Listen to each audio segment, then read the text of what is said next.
Então, chegou o grande momento que eu sempre esperei, o meu primeiro podcast aqui, um momento muito especial que eu quero compartilhar muito com todos vocês.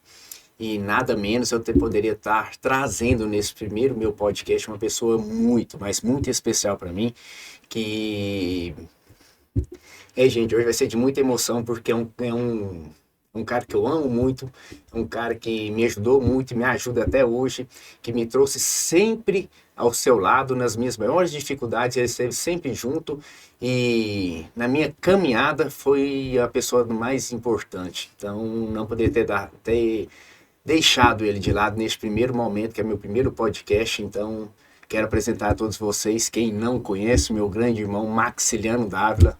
É uma honra ter você aqui comigo hoje. E como é meu primeiro podcast, eu não poderia deixar de iniciar isso com a nossa história, de onde nós viemos, por onde nós passamos e onde nós chegamos. Isso sempre com a união de uma família. Muito obrigado, Max, por estar aqui hoje junto comigo. Te agradeço muito pela sua presença, é um momento muito especial para mim. Eu que agradeço, né? Um momento tão importante para você. Mais uma vez nós dois juntos, você iniciando, como sempre. A gente iniciou a vida muito próximo, né? A diferença muito pouca de idade. Caminhamos juntos sempre. E estar aqui nesse momento, para mim também é muito especial. Fiquei muito feliz com o convite e espero atender suas expectativas. Não, eu tenho certeza absoluta que você vai sim me trazer, que a gente espera sempre estar trazendo aqui para as pessoas aqui. E eu começo te perguntando o que você faz, para a gente explicar para as pessoas de onde você veio, o que você estudou e a sua ocupação hoje. Eu tenho uma graduação em Direito, né? E hoje estou como procurador federal, um concurso público federal. Estou lotado em Goiânia, exerço minha atividade numa área que a gente chama de consultivo, que é uma assessoria jurídica à União,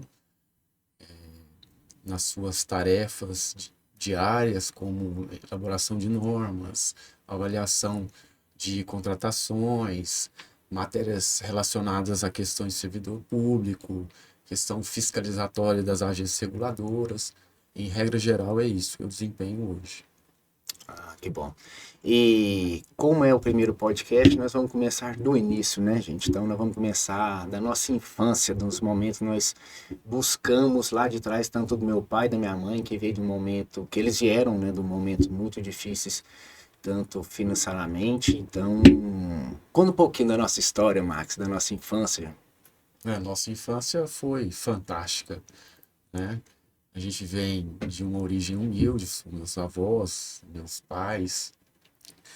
Na verdade, meus avós começam a caminhada, e meus pais continuam, né, dão seguimento a esses ensinamentos. A gente cresceu ouvindo a importância dos estudos, a dedicação a essa tarefa com disciplina, rigor, que era o que podia transformar as nossas vidas, tanto do ponto de vista material quanto espiritual. E isso foi o que aconteceu. A gente cresceu ouvindo isso e houve um grande investimento, né, por parte dos nossos pais nesse sentido. E aí a gente começa lá atrás, no SESI, uma escola próxima à nossa casa, eu, você e a Magda. Começa a nossa jornada na escola e meu pai e minha mãe sempre com afinco nessa tarefa e, claro, com muita harmonia, muita diversão também, não, no bairro que a gente morava. Costuma dizer que o que a gente viveu, os nossos filhos não vão viver, né? A gente ficava na rua o tempo inteiro, brincava bastante, foi uma infância sadia, com pouco acesso a essas questões materiais, mas com muita criatividade. Então a gente fazia carrinho de rolimã, arrumava pneu velho de trator e rodava dentro deles. A gente tinha uma bicicleta que dividia entre nós e os primos. A gente jogava bola na quadra do centro comunitário. Então foi uma infância muito sadia e logo aos 8 7 anos a gente vai encontra o judô, que foi, né, o esporte, o judô, que foi algo de muita importância para nós também na infância e na vida como um todo, que ajudou, contribuiu bastante nessa questão da disciplina, na importância do esforço, da dedicação. E com isso a gente tem uma infância, eu vou dizer assim, muito saudável, muito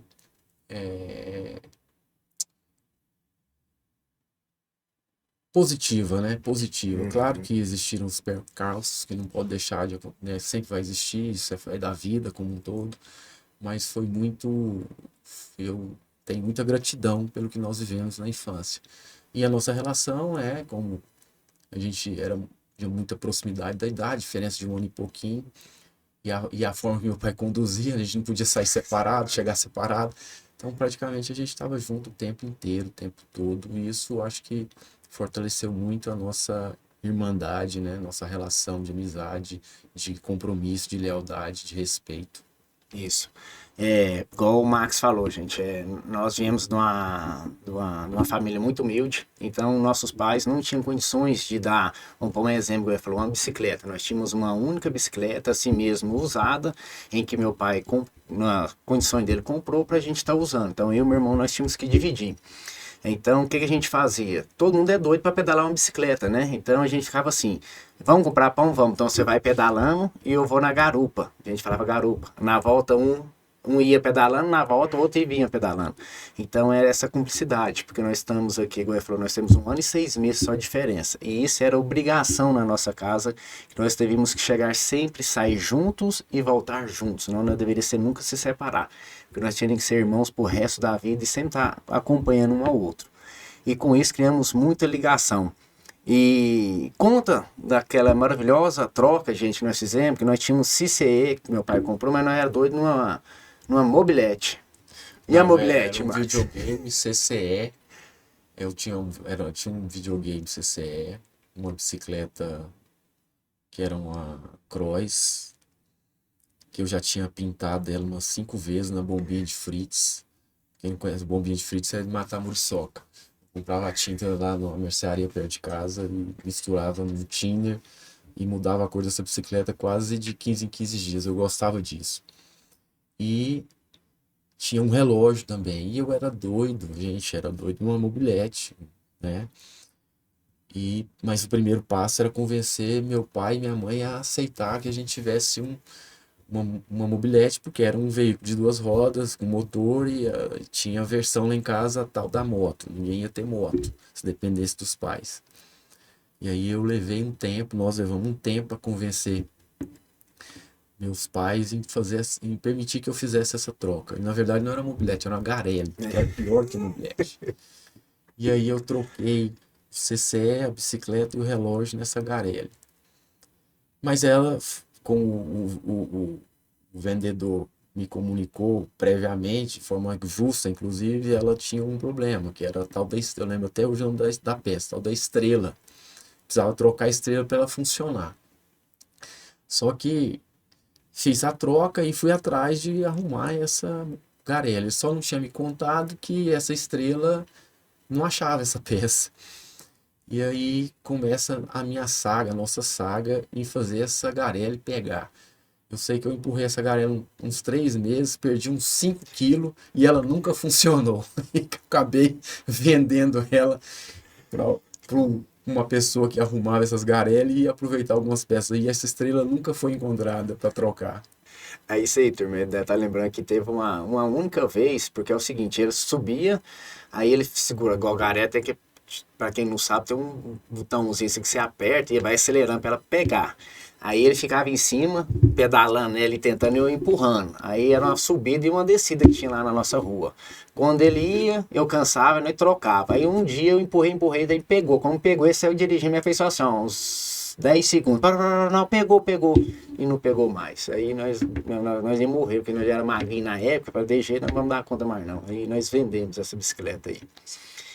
E para quem não sabe, nós estudamos lá no SESI, que foi uma escola muito boa na época para nós, que nos deu direção naquele momento em que nós estávamos, era uma escola pública, e foi lá que nós conhecemos o judô. E como nós começamos no judô, Max? Tinha era um vizinho mais velho, ele devia ter uns 13 anos, 14, a gente com 8, 9, né? Eu acho, mano. E aí ele era nosso vizinho, um dia ele falou, vamos ali no SESI fazer, matricular na capoeira? Minha mãe trabalhando, meu pai não tinha nem ideia disso, falei, vamos. Foi eu, o Marcos e o Vanderlei. Chegou lá, o Vando perguntou sobre a capoeira, já não tinha mais vaga. E a moça falou que só tinha vaga no judô. E aí a gente, então vamos fazer judô? Vamos. E aí fizemos matrícula, fizemos uma aula, duas, eu sei, o professor aí falou, ó, vocês precisam de um kimono. Mas como é que é esse kimono? Não, é comprar ou mandar fazer. E comprar não era tão fácil, não era acessível. E aí ele falou, ó, mas aí faz com um pano algodão cru, ou algodão, saco de açúcar. Aí a gente comprou um saco de açúcar e minha avó costurava para o bairro lá na região. Explicando para minha avó e minha avó fez esse kimono. Fez um para mim e um para o Marcos. E aí chegamos lá no judô com esse kimono. Eu sei se é a primeira coisa, vai, esse kimono, vocês fizeram aonde? Ah, teve todo um processo. Minha avó comprou um saco de açúcar, ela deixou ele de molho na água um tempo, depois pôs para secar e tal. E aí ela fez esse kimono. E nós chegamos lá e Seisei ficou encantado com o trabalho da minha avó. Né? E como tinha ficado bom o kimono. E aí ele falou, posso divulgar aqui? Pode. Aí divulgou para os meninos, os outros lá que estavam, todo mundo chegava. E aí só sei que a minha avó passou a costurar kimono para os meninos tudo da região. Melhorou o negócio da minha avó. E eu lembro que passou um tempo, aí essa questão do tecido foi melhorando, aí chegou o algodão cru. Você comprava em loja de tecido. Era um material melhor. E aí minha avó falou para minha mãe comprar esse algodão cru e comprar umas espuma. Aí você lembra que ela fez uma espuma no joelho, nos cotovelos e nas costas. Aí deu um upgrade melhorou o kimono. E aí foi outro sucesso, né? Outro. E para quem não sabe, gente, nós somos faixa preta de judô e construímos nosso legado lá no SES da Canaã. E no decorrer, já no início, né, o Maxiliano foi já considerado um dos melhores atletas do estado de Goiás na área do judô, tanto em luta, técnica, combate. Ele, para quem é do judô dos antigos mesmo, sabe de quem que eu estou falando. Ele não é porque é meu irmão não, mas foi um dos melhores judocas que já existiu hoje no estado de Goiás para aquela época. Então foi uma pessoa na área de disciplina e conduziu isso tudo, eu sempre junto com ele sempre me levando junto com ele. E infelizmente numa época eu tive um acidente, uma garrafa na mão, cortei minha mão e que tive quase que amputar a minha mão. Foi uma cirurgia de 10 horas para poder trazer minha mão, para fazer os ligamentos que tinham que ser feitos, as estruturas anatômicas da mão. E tive que fazer uma fisioterapia de 3 anos. E nesse intervalo aí que aconteceu esse acidente, eu ia ter que parar de treinar judô. Porém, nós tivemos um professor que eu quero que o Max fale quem foi o nosso primeiro professor de judô e a ajuda que ele me trouxe e que o Max me ajudou a nunca parar e voltar a treinar o judô depois desse acidente grave que aconteceu. O Seisei Washington foi o primeiro Seisei nosso. Na época era considerado o melhor atleta de judô de Goiás. Era um técnico, além de muito técnico, forte demais. E quando aconteceu o acidente com o Marcos, a gente já tinha um tempo do judô, uns 2, 3 anos. O Marcos era o atual campeão goiano da categoria, eu também. E ele foi fazer uma visita lá, logo depois do acidente, quando o Marcos volta para casa, ele foi fazer uma visita o Marcos. E aí ele pediu para que o Marcos não deixasse treinar. Treinar na verdade não, né? De ir às aulas. E aí o Marcos voltou para o judô de kimono, mas não treinava, não tinha condição, a mão. E eu lembro o Washington, durante os treinos, passava uns exercícios para o Marcos, segurar kimono, amassar uma bolinha de borracha, e isso contribuiu muito, né? Ajudou Muito, bastante é na muito. evolução do tratamento dele. Praticamente é uma mão perfeita hoje. E o diagnóstico, prognóstico, na verdade, na época era de que provavelmente ele ia ficar com limitação de movimentos na mão. E graças a Deus, né, e toda essa cooperação dos médicos, dos fisioterapeutas e do Sensei Washington, hoje é uma mão perfeita, podemos dizer, assim dizer. E aí, mais uma vez, o judô, né, contribuindo com a nossa vida. É isso aí, gente, porque eu, até na época que eu era o médico, ele falou assim, mas você está desenvolvendo muito rápido, o que está acontecendo? Eu expliquei para ele quem estava me ajudando. Lógico que da fisioterapia era todos os dias que eu fazia, foram 3 anos, mas todo o médico, toda a equipe surpreendeu muito com a minha evolução. E eu agradeço muito hoje, infelizmente não é vivo, mas eu sempre vou guardar e sempre respeitar e amá-lo, esse nosso professor, nosso primeiro sensei do judô. E do SESI, como eu falei para vocês, o Max sempre destacava, nós fomos convidados. Nós não, o Max foi convidado aí para o Jockey Club, que era o centro do judô na época. E ele, como sempre, falou assim, ó, tem um irmão, um professor nosso, que era o Sensei Shozawa, ele falou, não, pode vir vocês dois para vir treinar conosco. Aí foi um outro mundo para nós, né, Max? Porque Foi. a gente não vivia nesse mundo, a gente tinha um mundinho que ficava sempre só no SESI ali. E quando nós partimos agora, na época, era o Jockey Club, era o clube da elite de Goiânia, na época. E aí, como é que foi? Não, aí nós fomos convidados para a seleção, era a seleção goiana de judô, né? Para treinar, para compor a seleção goiana de judô. Quem a sediava era no Jockey Club, né? Que era o clube da época. No esporte também, o Jockey ganhava praticamente tudo no estado de Goiás, vôlei, basquete, e não era diferente com o judô que mantinha a seleção lá. Nós fomos, tinha 12, eu tinha 13, o Marcos 12, e nós fomos para a seleção. E os treinos eram às terças, quintas e sábados, né? E aí, às vezes tinha um condicionamento físico na segunda e na quarta, mas e aí foi uma vivência para nós muito importante, né? Nós tivemos acesso a algo que não era imaginável na nossa vida naquele momento. Era um clube muito bacana, um ambiente muito bacana. E só que tinha uns percalços, né? A gente tinha que ir de ônibus e voltar de ônibus. O treino começava 6 horas, terminava 8h30. Aí foi outro juízo de convencimento com os meus pais para poder liberar a gente. Eles não podiam levar, não tinha condição de levar. E a gente ia de ônibus e voltava de ônibus. E eu lembro o quanto nós sofremos nessa época, porque, Foi difícil. quer dizer, a gente saía do Jockey, o Jockey era Na era Anhanguera, na Rua Anhanguera 3. com a Rua 3, né? Isso. E aí a gente tinha que a gente saía pela Anhanguera, caminhava até a Goiás para pegar o ônibus para a Cidade Jardim. E, e tinha muito trombadinha, falava trombadinha. As trombadinhas ficavam muito na Anhanguera.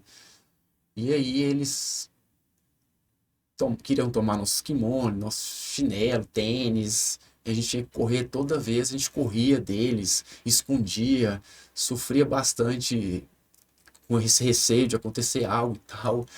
E aí um dia a gente tava lá comentando, cara, e hoje de novo, será que a gente, os trombadinhos, aí eu lembro um guarda que tava lá do Jockey, mas vocês passam por onde? Ele falou, não, vocês estão passando, nós estamos passando pela Avenida Anhanguera. Anhanguera. Ele falou, não, vocês têm que ir pela 3, eles não ficam na 3. Como assim eles não ficam na 3? Não, não ficam na 3, porque na Rua 3 fica aquelas mulheres e tal, esperando por um programa, e elas não deixam eles ficar lá perto. E aí nós, criança, menino, né, praticamente 12 anos, 13, e aí a gente passou aí pela Rua 3, de fato era um sossego. Aí a gente descobriu esse caminho. Então foi muito legal também essa fase. E nesse contexto todo, a gente também conheceu, teve muitos amigos no judô que hoje, até hoje nós temos. Então eu sempre falo que o esporte é importante, né, Marcos? O Muito esporte é muito importante. importante para a vida de todo mundo, conduz as pessoas a um mundo que às vezes não conhece. Um exemplo que eu dou para vocês, a primeira vez que eu viajei de avião foi porque o judô me proporcionou a isso. Foi no Campeonato Brasileiro que nós fomos e que eu tive a felicidade de ficar em terceiro nesse campeonato. E foi o judô que me proporcionou andar a primeira vez de avião, porque nossos pais não tinham condições de bancar a gente nessa viagem. E graças a Deus teve um patrocinador que nos ajudou a poder viajar, a ir para essa viagem de avião. Então, assim, eu falo assim, eu tô falando muito, comentando do esporte, porque realmente hoje o esporte traz muitos benefícios de todos os aspectos, né, Max? Mental, Não, eu espiritual, tenho, físico, né? nós temos, né, filhos e o que eu digo é que eu vivenciei o que foi o esporte na minha vida e principalmente o judô.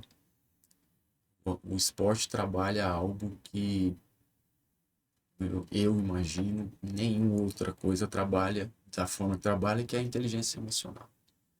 Eu costumo dizer isso ainda mais pelo judô. O judô, você, primeiro que é um treino, né, um treino muito duro. Para quem treina de verdade, é um treino muito duro. Tem que uma disciplina, o judô tem uma disciplina muito rígida, dentro do tatame e fora do tatame. Tanto é que eu e o Marcos não bebia, né, até os 35 anos, enquanto judoca nós somos, a gente nunca colocou álcool na boca por conta da questão do judô, porque era quem tava, não podia, quem fazia Sim, uso do álcool não tinha um rendimento de um atleta de alto rendimento, isso é fato. E a gente então não tinha isso, dormia cedo, alimentava bem. E você, além de todo esse regime, né, diário e pessoal, você vai para uma competição, por exemplo, coloca numa área lá de 3x3, você está sendo pressionado o tempo inteiro, um segundo que você se distrai ou perde o foco, você perde a luta. É uma ação constante, uma ação e uma reação constante. Isso trabalha muito o senso de equilíbrio, de espaço, de reação. Então, trabalha questões cerebrais que são importantes para a vida, não é só para o esporte, para a vida. Então, a disciplina que você apreende no esporte, desenvolve, ela é levada para a vida. O, e no meu exemplo, eu lembro que quando eu comecei a estudar para concurso público, eu cheguei a estudar de forma diária, 14, 15 horas. E eu não via isso, não tinha dificuldade alguma. Às vezes as pessoas, mas Marcos, como é que você consegue? É porque eu aprendi essa disciplina lá no esporte, lá no judô. E isso é muito importante para a cognição. Os meus meninos estão no esporte. Hoje eu vejo a queda, aprender a cair. Você pode ter certeza que um judoca dificilmente numa queda se machuca. Então você desenvolve habilidades outras que são importantes num contexto geral para a vida. isso. E igual você falou, gosto de mudar um pouco de assunto.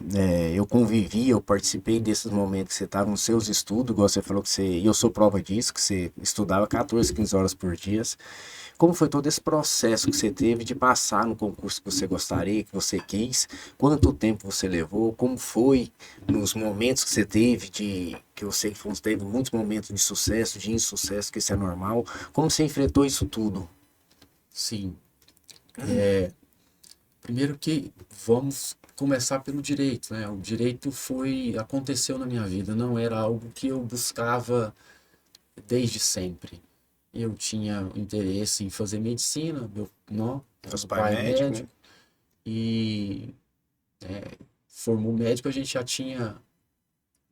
já tinha uns 8 anos de Foi, idade. E aí que é aquela questão do estudo, né? Meu pai fez 8 anos, vestibular 8 anos para conseguir entrar na medicina, que ele tinha que estudar na federal. E, e eu tinha esse vislumbre.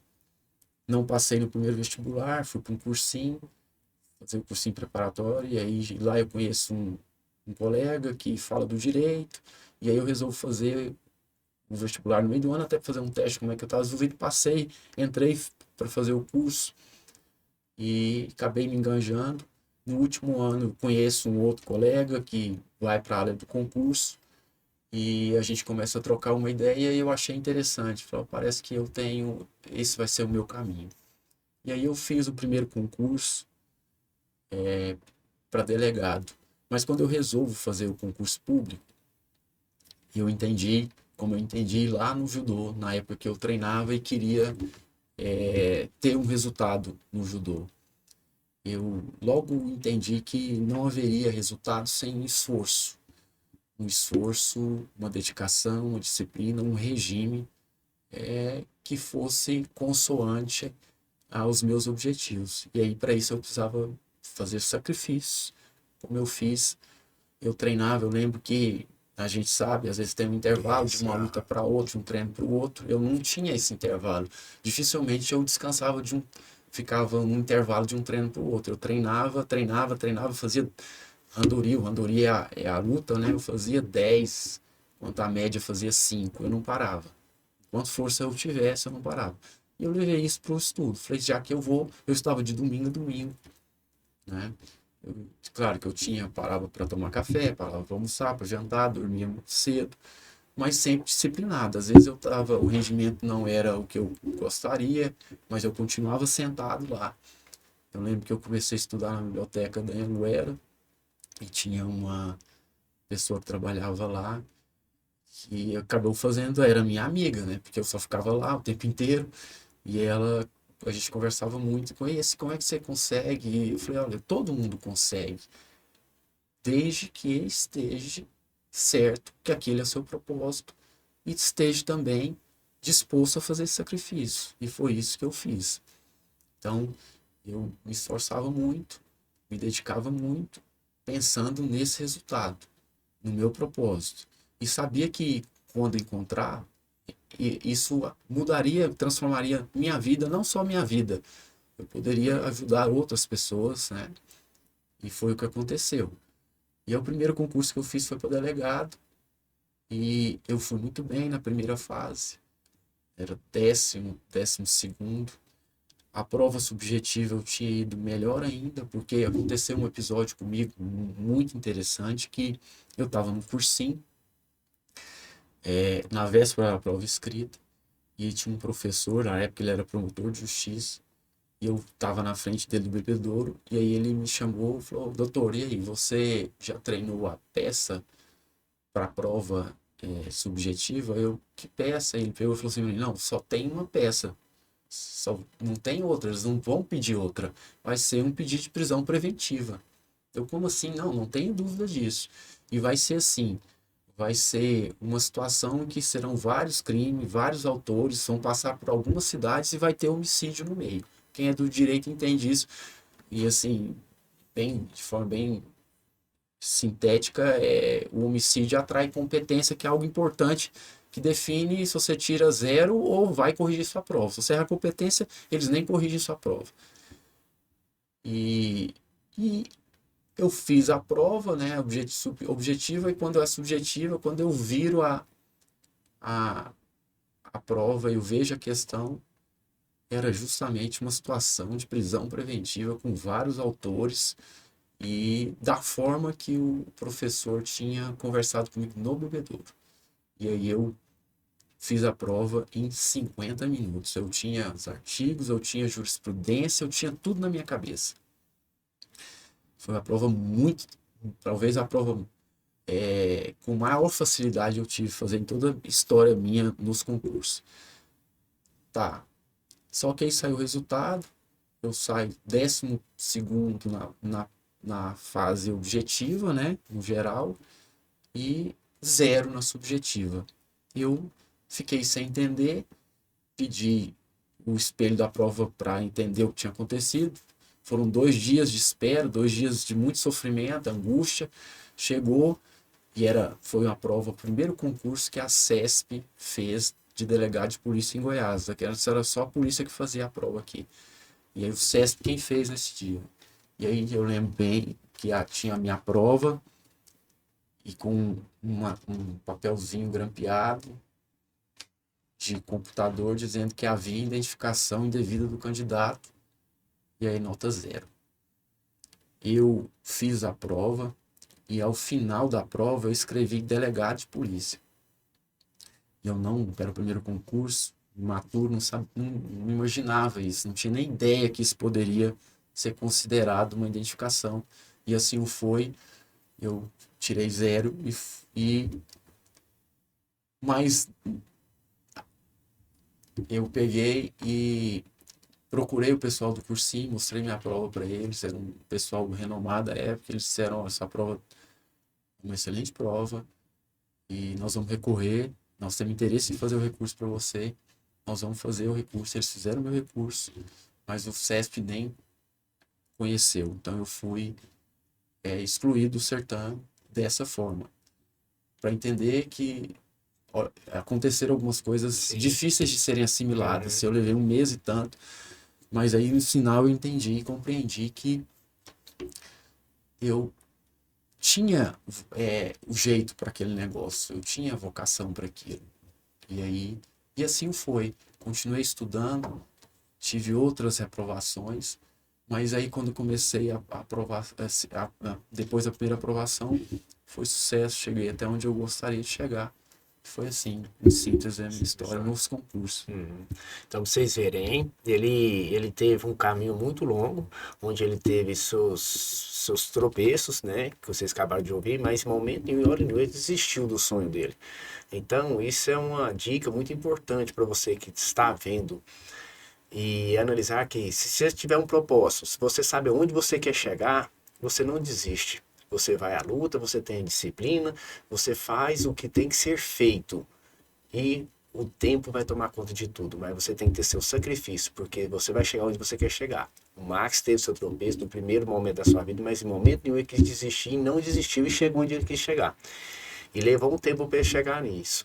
E como ele falou também que ele queria passar num concurso para poder estar ajudando outras pessoas que poderiam estar vindo antes dele, esse é um caso que eu conto para todo mundo, Max, e eu sempre choro. Porque é o seguinte, eu fiz engenharia, não gostei do momento que eu estava. E meu pai sempre foi um herói nosso, meu pai e minha mãe. Tem nossa irmã Magda, que sempre esteve sempre do nosso lado. Um dia eu cheguei pro meu pai, eu não quero isso mais. Meu pai levou uma surpresa muito grande. Falou, meu filho, mas e aí, o que você vai ter pensando em fazer? Falei, acho que vou fazer odontologia. Falei, mas será que é isso que você quer mesmo e tal? Então meu pai assustou naquele primeiro momento. O primeiro momento que meu pai teve foi de ligar pro Max e perguntar onde ele estava, que você estava no concurso daqui do estado de Goiás, né? Que ano que foi? O primeiro concurso que você passou Não, aqui em mas que ano que Goiás. foi esse? 2003, 2002. Tava em Goiás. Aí ligou pro Max, porque precisava conversar nós três lá, porque sempre a gente conversava sempre juntos. Aí o Max chegou, nós comentamos, aí o Max sempre falou, Max, mas é isso mesmo que você quer? Eu falei, não, é isso que eu quero e tal. E só que eu, nada de bobo, eu já cheguei com tudo pronto, né? Que eu já tinha até passado no vestibular na época na Unip. E eles estavam lá. E as condições não eram tanto naquela época favorável. Nós saímos de uma faculdade que custava R$ 400, mas para eu ser atleta de judô e competia pela Católica, na época eu pagava R$ 37, que a gente tinha bolsa, quem lutava, quem participava dos jogos universitários. E saí disso por um valor de R$ 1.890, que eu nunca esqueci disso. Meu pai, meu filho, aí já pesa, né? Aí talvez você deve esquecer disso, mas falei assim, não, pai, se o Marcos quiser isso aí, você pode ficar tranquilo, que eu pago a metade. Nunca esqueci disso, quando você falou isso pro meu pai, nós lá naquela área, lá na Cidade Jardim, e meu pai falou, não, eu dou conta, 6 meses você quer, eu dou conta. Então são as histórias que eu quero deixar aqui para vocês, para mostrar que o quanto ele foi importante, por que ele está aqui hoje, não é porque ele é só o meu irmão, eu vou ficar porque é meu irmão. Ele não é só o meu irmão, ele é meu amigo, ele é meu companheiro. Eu falo que eu tive 2 pais, tenho 2 pais, né? Porque meu pai hoje já não é vivo mais, nossos pais, tanto nossa mãe e nosso pai já partiu para Deus, somos só nós 3 hoje, como família e então ele é meu segundo pai. Eu falo para todo mundo que ele me ajudou muito nesse linear dessa vida toda. E isso foi muito importante para nós. Você foi muito importante para mim, a Magda é muito importante para nós. E no final que eu quero deixar o bolo, né, a cereja do bolo, para marcar uma história mais maravilhosa que teve para todos vocês. E hoje você tem dois filhos, né, Max? Dois. Dois, o Nicolas e o Santiago. Duas pessoas, sobrinhos que eu amo muito. E está no esporte, né? Os De 12 esportes. esportes, né? 12. 12 esportes. E hoje, daquela vida que nós passamos com as dificuldades, às vezes até com a vontade de ter alguma coisa, nós não conseguimos ter. E vou deixar só aqui para ele falar, porque eu gosto de deixar só umas ideias. Nós gostamos muito do Rio Araguaia, né? Direto nós estamos lá no Rio Araguaia. E na época, nós não tínhamos condições, nós ficávamos no barranco e Aruanã, nós sempre ia para Aruanã. E Aruanã não é tão bonito como é hoje. Lá tinha uns barrancão na época lá. E um dia nós sentamos, eu, ele e minha mãe, no barranco, final de tarde, nós olhamos o pessoal andando de jet ski na época, isso em 98, 97, 94, coisa assim, nessa época aí, de 90. E o que você falou pra mim, pra minha mãe, Max, naquela época?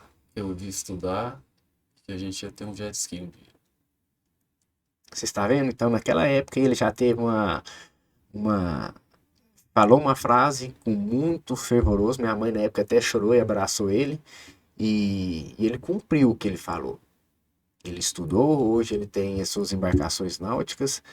E a vida hoje é diferente, né, Max? E por que que é diferente? Por conta de tudo que nós vivemos, dessa dedicação, disciplina, do querer, do acreditar. Eu costumo dizer que eu tive experiências profissionais que eu nunca imaginei que teria, lugares que eu nunca imaginei que eu iria, e tudo fruto, merecimento, né? Claro, dessa vontade, dedicação, do foco, né? De entender que o esforço é necessário, que sem esforço, com certeza não vai ser gratificante, não vai.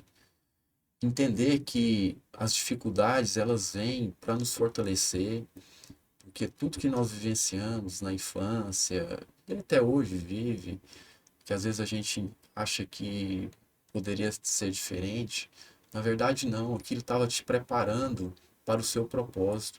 Hoje, eu viveria tudo de novo. Eu também. Com certeza eu viveria tudo de novo, porque isso me preparou para o que eu iria enfrentar no futuro. E agora então, ainda mais, né? Porque quando você tem filhos, a sua responsabilidade aumenta. Aumenta sob o ponto de vista individual, sob o ponto de vista coletivo, de mundo, social.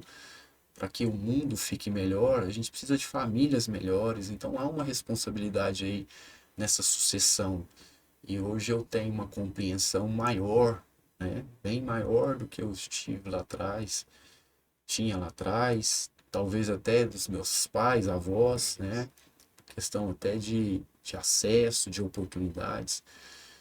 E é muita gratidão. Ao final é muita gratidão por ter entendido isso, porque não é fácil a gente ter esse entendimento, mas a gente chegou nesse ponto e procura caminhar assim, com respeito, com disciplina, humildade acima de tudo, sempre, e contribuindo sob o ponto de vista coletivo, né? Que essas conquistas individuais, elas têm sentido quando você consegue compartilhar. Se você não tiver com quem compartilhar, ou não fazer que essa coisa se propague, melhore a vida de outros, também perde o sentido. Então, eu acho que é esse o caminho. Pelo menos para mim, deu muito certo. Deu muito certo. Isso eu falo que a gente tem que ter muita gratidão pelo que passa, né? Nosso pai sempre falava, né? Dai graça sempre ao bom ou ao ruim. Porque o ruim tá te ensinando alguma coisa, e o bom, porque você é merecedor daquilo. Então eu levo isso também com muito e sempre ajudar aquele que chega até você. Se Deus te proporcionou alguma coisa de melhor, você tem que retribuir de alguma forma para uma pessoa que não tem condição de fazer aquilo, né? E o que é mais maravilhoso de tudo, gente, é que nesse nosso caminhar nós tivemos muito aprendizado, nós Nós fizemos de tudo, ela falou na infância, nós já brigamos com os outros. A pessoa ainda falava assim, gente, não é ruim brigar com o Marcos. Na época não era nem Marcos, Nenê, né? Com o Nenê, com o Max, porque se brigar com um, briga com o outro. Então nós tivemos essa infância, igual todo mundo falou, que eu quero só refrisar um pouquinho, que isso tudo foi uma infância disso tudo. A gente fazer tudo que pudesse ter sido feito de uma criança saudável, nós fizemos. E foi muito maravilhoso. E em momento nenhum da nossa vida a gente ficou sem conversar ou sem falar ou algo para trás ou de mágoa. Então, assim, foi espetacular tudo que nós passamos, tudo junto. E o, e o que é melhor disso tudo junto, até hoje nós estamos assim, nessa sintonia. É que eu falo para todo mundo, quando você tem família, você tem seus pais ou seus irmãos, tem que estar sempre junto, porque a vida fica mais leve. Max, e eu tenho um episódio que eu conto sempre para todo mundo, e sempre vou falar das inúmeras vezes que você já me ajudou. E para quem não sabe, eu sou cirurgião dentista, né? Até que eu não falei, sou especialista e mestre na área de implante e prótese. E eu vim de uns momentos na odontologia que foi maravilhoso, porque eu já estava numa idade já mais avançada, então já não era mais criança. Então eu tinha que estar trabalhando, correndo atrás, porque eu já não queria mais depender do meu pai. E um dia eu estava no postinho de saúde e trabalhando, você tirou férias lá de Brasília, porque era o seguinte, eu tirava férias da odontologia, eu ia para Brasília, ficar lá 1 ou 2 semanas com ele lá em Brasília, que ele morava lá, eu ficava lá com ele, a gente vinha. Quando ele tirava férias, ele vinha lá para ir para Bela Vista e ficar lá na, gente, meu pai tem ainda uma roça lá, nós ficávamos lá juntos, passávamos as semanas juntos lá. Aí um dia você passou comigo uns 3 dias no posto de saúde lá em Bela Vista de Goiás, você me ajudando sempre lá, tal, sendo meu auxiliar. E um dia você chegou pra mim e falou assim, Marcos, eu acho que tá nós você montar um consultório odontológico, porque todo mundo aqui gosta de você. Aí eu falei assim pra você que eu até gostaria, mas eu não tinha condições de comprar naquela época, eu tava fazendo especialização em implante. Na época eu ganhava 1.800, a especialização era 1.200 e eu ganhava, ficava para gastar R$ 800, mas eu fazia umas cirurgias fora dos consultórios que me ajudava, tá indo. E na época eu tinha R$ 2.000 na poupança que eu tava juntando. Aí eu falei pra você, não, é muito dinheiro para montar um consultório hoje. Não dá para comprar. Você, não, mas olha aí que dá, porque você já tá com um nome bom aqui na cidade. E, e o belo de um dia, gente, num congresso, a gente. Resumir, gente, porque eu não vou dar conta de falar. Esse meu irmão aqui, ele me deu um cheque em branco. Falou que eu poderia comprar o que eu quisesse para me montar o meu consultório. Eu não tinha condição nenhuma. Ele me proporcionou esse momento de um sonho que eu tinha, que era de montar, mas não tinha condição. Ele me deu um cheque em branco, gente. Um cheque em branco só assinado e falar para mim, pode ir lá e comprar o seu consultório. E hoje o que eu tenho na odontologia, nas coisas que eu proporciono para minha família, para minha esposa, que hoje também é dentista, a Bruna, minha filha Yasmin, a Milena. E eu sempre falo para elas que elas têm que agradecer muito o padrinho delas, porque o que eu tenho hoje, a condição que eu vivo hoje, eu agradeço meu pai e minha mãe que está com Deus. E a você, Max, porque foi naquele momento que você me proporcionou aquilo que minha vida mudou, a coisa aconteceu.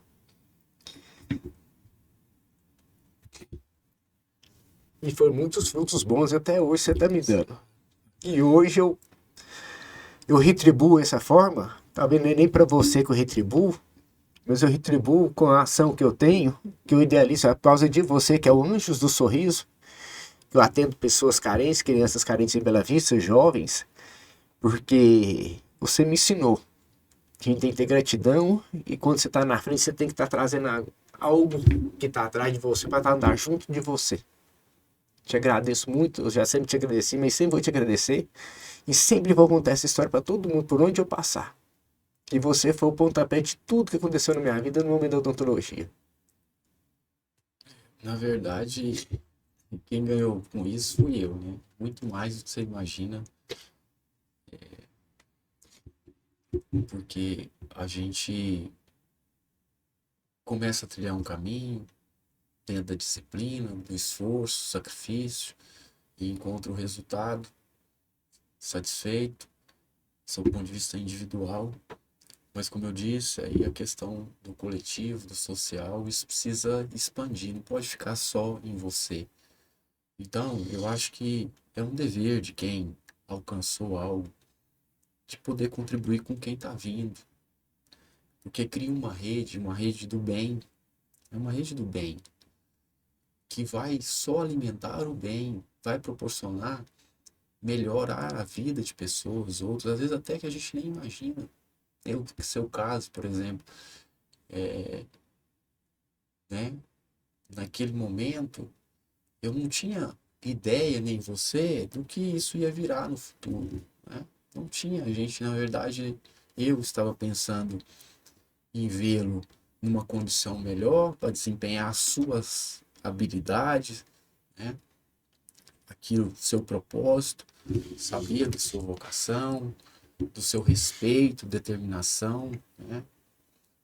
Compromisso, principalmente, com a profissão. E era uma forma de você se expandir, de voar mais alto. E aí, hoje, o que virou aquilo, né? E não é só o projeto social, né? Tem N outras coisas que você ajuda, contribui. As pessoas que te procuram saem de lá felizes, satisfeitas. Essa energia, ela está sendo expandida. Ela é expandida a toda ação, né? A toda ação que proporciona uma satisfação em alguém, uma melhora. Eu acho que é isso. O propósito é justamente esse. A partir do momento de que você tenha a possibilidade e utilize dela para o bem, proporcionar a melhora de vida de outras pessoas, eu acho que aí você entendeu. Você conseguiu entender qual é o significado de tudo. E é isso, né? A gente tem o dever de se puder ajudar quem está chegando, que precisa, aquelas pessoas que estão com um propósito tão determinado e merecem isso. Então, na verdade, ganhamos todos nós, né? Todos nós, e até quem a gente não imagina. E aí é uma satisfação da alma. É isso. Então, para quem está vendo, gente, essa foi a nossa história, minha, do Max, que viemos de uma família muito humilde, que vencemos muitos obstáculos com a nossa dedicação, nosso sacrifício, nossos objetivos, em que cada um dando a mão para ajudar quem está chegando é melhor, fica mais fácil. Igual o Max falou sobre a energia. Então, onde passa, você emana energia, você. Eu sempre fico brincando. Por onde você passar, dê um sorriso, dê um bom dia, ou boa tarde, ou boa noite, mesmo para quem você não conheça. Porque talvez uma pessoa que está passando do seu lado só está precisando disso, só de um bom dia, de um sorriso, para você mudar a vida dessa pessoa. Então, a vida, ela não é só você.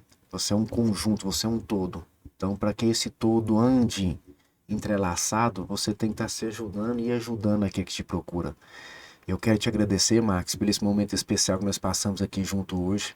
Foi um momento maravilhoso e que é o primeiro de muitos que eu tenho certeza. E como eu falei no início, eu não poderia deixar de começar o início, não começando do início, né, da nossa história, que tanto foi maravilhoso, tanto que foi bom, encantador. Eu agradeço a Deus todos os dias por ter tido o pai e a mãe que nós tivemos, que eles foram, sim, espetaculares nos seus momentos, de eu ter tido você como irmão e a Marta como irmã. Então, muito obrigado. Espero que você tenha gostado. Se você quiser deixar um recado aí para pessoas aí, você fica à vontade. Um grande abraço para você. Eu que agradeço o convite. Muito especial para mim estar nesse momento, que é mais uma conquista sua. Fico muito feliz como irmão, né, que torce pelo seu sucesso. Para quem está nos assistindo, eu acho que o importante é entender o seu propósito. Entendido o seu propósito, é chegar ao seu objetivo com dedicação, disciplina, esforço. Sem esforço não se chega, com certeza, e não desistir. Eu lembro no início do meu, dos meus estudos, nos cursinhos preparatórios, teve um professor que a primeira fala dele falou assim, ele perguntou, vocês sabem quem não passa em concurso? Aí "Oh, quem não estuda tantas horas, quem não lê, não sei. E aí, ninguém. Aí ele disse, olha, só não passem um curso quem desiste. Eu nunca vi um candidato que não desistiu, que não foi aprovado. Isso é para a vida. Não desistam. É até chegar, é até conquista. Até a conquista. É isso aí. Gente, então estamos finalizando aqui. Quero agradecer a todos vocês aí. E esse é o primeiro de muitos que vão vir. Um grande abraço a todos vocês e até o próximo podcast. Um abraço.